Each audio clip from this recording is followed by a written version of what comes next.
तो आज की इस वीडियो में मैं ग्रामर का बहुत ही बेसिक सा टॉपिक कवर करने जा रहा हूँ जिसका नाम है मॉडल। दोस्तों इसको समझने से पहले हम लोगों को वर्ब को समझना होगा। हाँ जी, क्योंकि कई सारे स्टूडेंट्स को तो वर्ब का मतलब भी नहीं पता, तो मैं उनको पहले वर्ब का मतलब समझाऊंगा, उसके बाद जाकर के ये मॉडल्स को समझाऊंगा। दोस्तों वर्ब का मतलब होता है कोई भी काम करना। वर्ब का मतलब ही होता है क्रिया।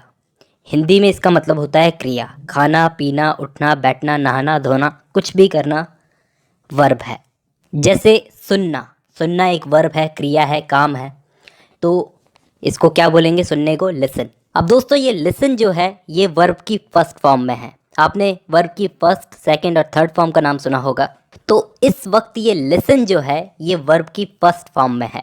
लिसन की सेकंड फॉर्म होती है लिसन और थर्ड फॉर्म भी होती है लिसन। अब अगर हमको कोई बोले कि वर्ब की फर्स्ट फॉर्म के साथ आईएनजी लगाओ, तो हम कैसे लगाएंगे? लिसन के आगे आईएनजी लगाएंगे तो क्या बन जाएगा? लिसनिंग। तो ये चीज़ हो गई वर्ब। ये दोस्तों जो कुछ भी मैंने आपको बताया ये सीखने की चीज़ें हैं, ये हमारे टॉपिक से रिलेटेड नहीं है, लेकिन फिर भी मैंने आपको बताया क्योंकि ये चीज़ें जानना ज़रूरी है। क्योंकि यहाँ पे अभी हम जो पढ़ने जा रहे हैं मॉडल, वो भी सेंटेंस में एक वर्ब की तरह यूज़ होता है, एक क्रिया की तरह यूज़ होता है।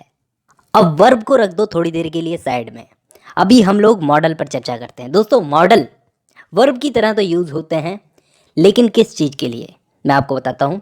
कमांड देने के लिए, कमांड का मतलब किसी को ऑर्डर देने के लिए, रिक्वेस्ट करने के लिए, परमिशन देने के लिए, प्रोबेबिलिटी के लिए, प्रोबेबिलिटी का मतलब संभावना के लिए, ऑब्लिगेशन के लिए। तो इन सब चीज़ों के लिए हम लोग मॉडल्स का यूज़ करते हैं। मैं अपने हिसाब से बताऊं तो इंग्लिश ग्रामर में मॉडल को समझना सबसे आसान चीज़ है दोस्तों। तो सबसे पहले हम लोग समझ लेते हैं कि मॉडल होते कौन कौन से हैं। तो दोस्तों shall, will, must, may, might, can, could, should, would, need और ऑट टू। और क्योंकि ये वर्ब की तरह काम में लिए जाते हैं तो इनको हम मॉडल वर्ब्स भी बोलते हैं। मैं आपको आगे वीडियो में सब कुछ बताऊंगा कि ये कैसे और कहाँ यूज़ होते हैं। आप साथ में बने रहिए। अब कोई भी सेंटेंस हम दोस्तों बोलें, जैसे यू डू दिस, तो ये एक सिंपल सा सेंटेंस है। दोस्तों मैं यहाँ पे आपसे पूछता हूँ कि इस सिंपल से सेंटेंस के अंदर वर्ब क्या है। मैंने शुरुआत में ही आपको बताया है, अगर हम कोई काम करते हैं तो उसको वर्ब बोलते हैं। तो यहाँ पे डू, डू क्या है? काम करना। तो ये डू यहाँ पे वर्ब है। तो मॉडल हमेशा वर्ब के पहले लगता है, ये चीज़ याद रख लो, ये पहला नियम है, इसको याद रख लेना।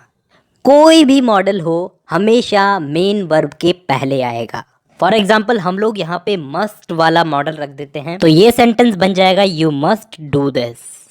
तो पहला नियम आप लोगों को आई होप याद हो गया होगा कि मॉडल को हमेशा वर्ब के पहले रखा जाता है। अब मैं आपको बताऊंगा कि कौन से मॉडल का यूज़ कैसे किया जाता है। दोस्तों ये इस वीडियो का बहुत ही इंटरेस्टिंग पार्ट है, इसको ध्यान से समझना। सबसे पहले किसी को कमांड देने के लिए हम लोग, कमांड देने का मतलब आदेश देना होता है, किसी को ऑर्डर देना एक तरह से। उसके लिए हम लोग किस किस मॉडल का यूज़ करते हैं? तो दोस्तों 3 टाइप के मॉडल का यूज़ होता है कमांड देने के लिए, मस्ट, शैल और will. For example students must come in uniform. तो स्टूडेंट्स को मैंने यहाँ पर कमांड दी कि स्टूडेंट्स को मैंने यहाँ पे क्या कहा कि स्टूडेंट्स को यूनिफॉर्म में आना ही होगा।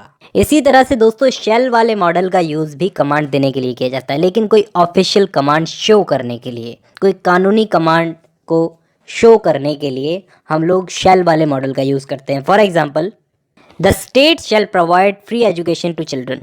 मतलब यहाँ पे मैंने एक तरह से अपनी कमांड को शो किया कि स्टेट को क्या करना चाहिए, बच्चों को फ्री एजुकेशन देनी चाहिए।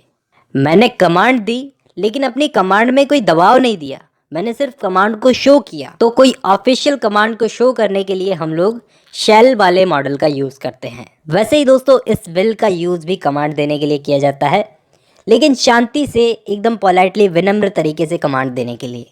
You will reach office tomorrow at 10 AM। तो ये भी मैंने कमांड दी लेकिन बहुत पोलाइटली। तो यहाँ पे हम लोगों को क्या समझ में आया दोस्तों कि कमांड तो दी जा रही है, इन तीनों के अंदर कमांड दी जा रही है, लेकिन ज़रूरी नहीं है कि कमांड का मतलब हम लोग धौंस से ही कमांड दें। हम लोग उस कमांड को एडवाइस के रूप में दे सकते हैं, पोलाइटली दे सकते हैं, विनम्र होकर के। नेक्स्ट है दोस्तों रिक्वेस्ट करने के लिए किस किस मॉडल का यूज़ किया जाता है। तो दोस्तों रिक्वेस्ट करने के लिए हम लोग कैन, कुड, विल, वुड और मे, इन मॉडल्स का यूज़ करते हैं। तो जैसे हम लोग कमांड अलग अलग तरीके से देते हैं, तो रिक्वेस्ट भी हम लोग अलग अलग तरीके से कर सकते हैं। जैसे कोई ज़्यादा ही ज़रूरी रिक्वेस्ट करनी हो तो हम लोग कैन का यूज़ कर सकते हैं। जैसे can I have 1 glass water. और अगर उससे भी ज़्यादा ज़रूरी हो और पोलाइटली रिक्वेस्ट करनी हो, बहुत ही विनम्र होकर के रिक्वेस्ट करनी हो, तो हम लोग कुड का यूज़ कर सकते हैं। जैसे हमें किसी की हेल्प मांगनी हो तो हम कैसे बोलेंगे, could you help me please. अब दोस्तों कुड से थोड़े कम लेवल की रिक्वेस्ट करने के लिए हम लोग विल का यूज़ करते हैं। जैसे will you do this for me, क्या तुम मेरे लिए ये काम कर सकते हो। ऐसे ही दोस्तों वुड भी रिक्वेस्ट के लिए यूज़ होता है। जैसे would you like to have some juice. इसका लेवल जो होता है वो कुड से तो थोड़ा कम होता है, लेकिन विल से ज़्यादा होता है। अब मैं कैसे लेवल बता रहा हूँ। रिक्वेस्ट करने का भी अलग अलग तरीका होता है दोस्तों, जैसा कि हमको मालूम है। ऑर्डिनरी रिक्वेस्ट करनी हो किसी से तो मे का यूज़ होता है। जैसे मे आई सी मिस्टर गुप्ता, या फिर मे आई कम इन मैडम। तो हमको क्या समझ में आया कि रिक्वेस्ट करने के लिए हम लोग इन सारे मॉडल्स का यूज़ करते हैं। अब इसके बाद मैं आप लोगों को बताता हूँ कि परमिशन लेने के लिए कौन कौन से मॉडल्स का यूज़ होता है। तो दोस्तों परमिशन लेने के लिए कैन, कुड और मे, इन तीनों का यूज़ होता है। जैसे कैन आई लीव नाउ, क्या मैं अब जा सकता हूँ। Could I use it now, क्या मैं इसको यूज़ कर सकता हूँ अब। या फिर मे आई कम इन, तो मे का भी यूज़ हो गया परमिशन लेने के लिए। अब इसके बाद दोस्तों प्रोबेबिलिटी यानी कि संभावना को एक्सप्रेस करने के लिए हम लोग कौन कौन से मॉडल्स का यूज़ करते हैं। Can, could, may, might, must, will, would, should और टू, सारे मॉडल्स का यूज़ होता है प्रोबेबिलिटी को बताने के लिए। नॉर्मल प्रोबेबिलिटी यानी कि नॉर्मल संभावना के लिए हम लोग कैन का यूज़ करते हैं। एनीबडी कैन मेक मिस्टेक, ये हो गई नॉर्मल प्रोबेबिलिटी। वास्तव में अगर किसी बात की संभावना हो तो उसके लिए हम लोग कुड का यूज़ करते हैं। जैसे the road could be blocked, मतलब रोड ब्लॉक हो सकती है। अगर प्रोबेबिलिटी, अगर संभावना फैक्ट बेस्ड हो तो मे का यूज़ होता है दोस्तों। जैसे the clouds are dark so it may be rain, कि बादल काले हैं तो बारिश हो सकती है। तो दोस्तों ये पॉसिबिलिटी फैक्ट बेस्ड है, मतलब बादल अगर काले होंगे तो संभावना पूरी है कि बारिश होगी। कभी कभार ही ऐसा होता है जब बादल काले हों और बारिश नहीं होती, तो यहाँ पर मे का यूज़ सही किया गया है। The clouds are dark so it may be rain. ऐसे ही दोस्तों बाकी मॉडल्स का भी यूज़ किया जाएगा पॉसिबिलिटी बताने के लिए, प्रोबेबिलिटी बताने के लिए। ऐसे ही दोस्तों हम किसी को एडवाइस देने के लिए भी मॉडल्स का यूज़ करते हैं। 4 टाइप के मॉडल्स का यूज़ करते हैं, शुड, ऑट टू, मस्ट और बाकी के have to, has to, had to, will have to, shall have to.